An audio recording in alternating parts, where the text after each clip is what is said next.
merupakan metode atau teknik pengambilan sampel dari suatu populasi agar sampel yang diambil dapat mewakili populasi. Populasi dan sampel. Populasi merupakan keseluruhan atau totalitas dari semua unsur-unsur suatu objek yang diamati atau diteliti.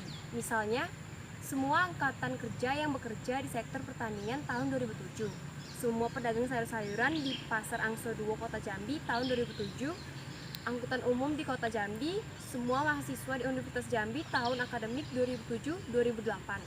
Sampel. Sampel adalah sebagian unsur-unsur populasi yang akan diamati atau diteliti. Misalnya, sebagian dari angkatan kerja yang bekerja di sektor pertanian, sebagian dari pedagang sayur-sayuran di Pasar Angso 2, dan lain-lain. Alasan-alasan perlunya pengambilan sampel. Yang pertama, populasi yang diamati bersifat homogen atau relatif homogen. Yang kedua, populasi yang diamati dan diteliti bersifat destruktif atau mudah rusak. Yang ketiga, kendala sumber daya. Yang keempat, ketepatan. Yang kelima, populasi yang diamati dan diteliti jumlahnya terbatas atau tidak diketahui. Karakteristik sampel yang baik. Yang pertama, sampel yang baik memungkinkan peneliti untuk mengambil keputusan yang berhubungan dengan besaran sampel untuk memperoleh jawaban yang dikehendaki. Kedua, sampel yang baik mengidentifikasikan probabilitas dari setiap unsur populasi untuk dipilih menjadi sampel.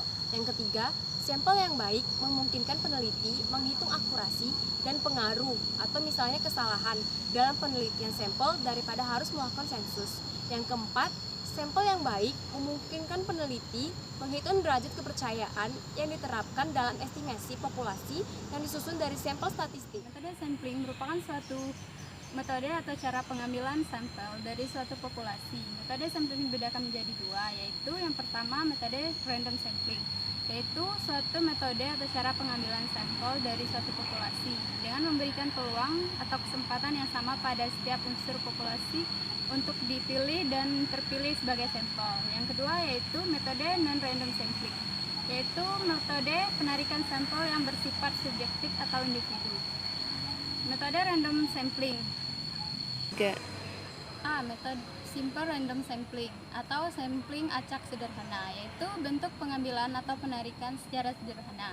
Sampling random sederhana sebaiknya digunakan dalam penarikan sampel bila populasi yang diamati atau diteliti bersifat homogen. Misalnya populasi outlet di Kota Jambi, populasi pedagang sayur-sayuran di Pasar Angso 2, populasi penjual bakso keliling. Penarikan sampel dengan metode ini dapat dilakukan dengan menggunakan dua cara. Yang pertama itu cara undian. Cara undian digunakan bila jumlah populasi yang diamati atau diteliti relatif sedikit.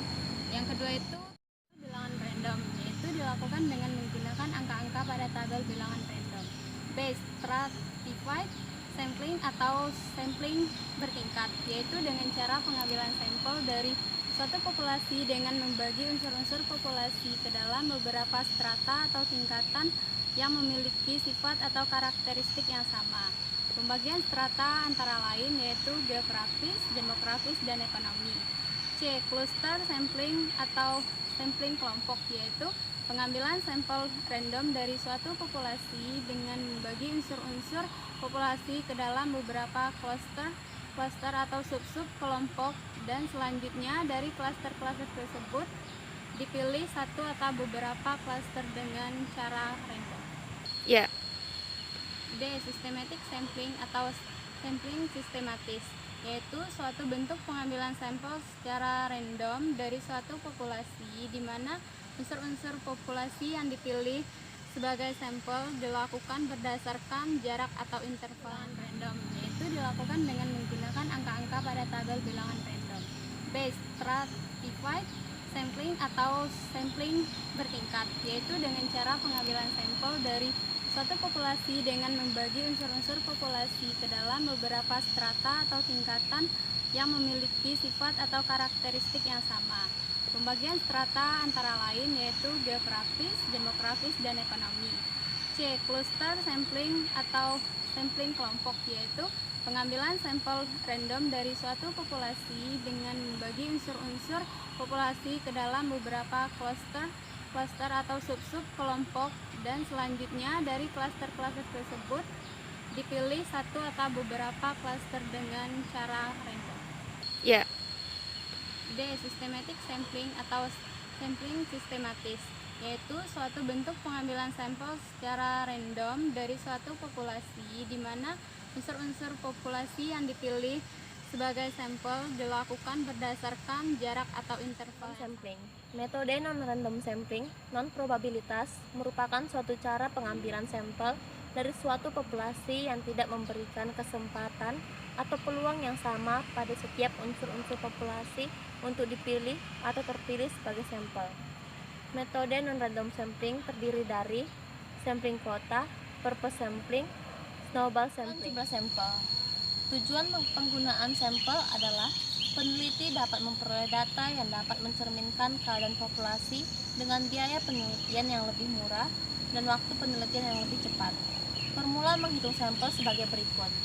N sama dengan buka kurung ZS per E tutup kurung pangkat 2, di mana N sama dengan jumlah sampel, Z sama dengan nilai yang sudah di standar, S sama dengan standar sampel atau eliminasi deviasi standar populasi, E sama dengan tingkat kesalahan yang ditolerir plus minus faktor kesalahan. Sampel yang sesuai suatu penelitian dipengaruhi oleh beberapa faktor, yaitu homogenitas, derajat kepercayaan, presisi, prosedur analisis, dan kendala sumber daya.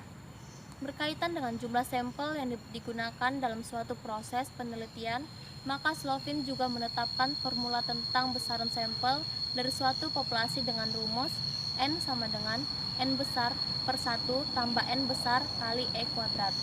Keterangannya, N sama dengan jumlah sampel, N besar sama dengan jumlah populasi, E sama dengan tingkat kesalahan yang Oke teman-teman, itulah penjelasan dari materi kami. Terima kasih telah menyaksikan. Wassalamualaikum warahmatullahi wabarakatuh.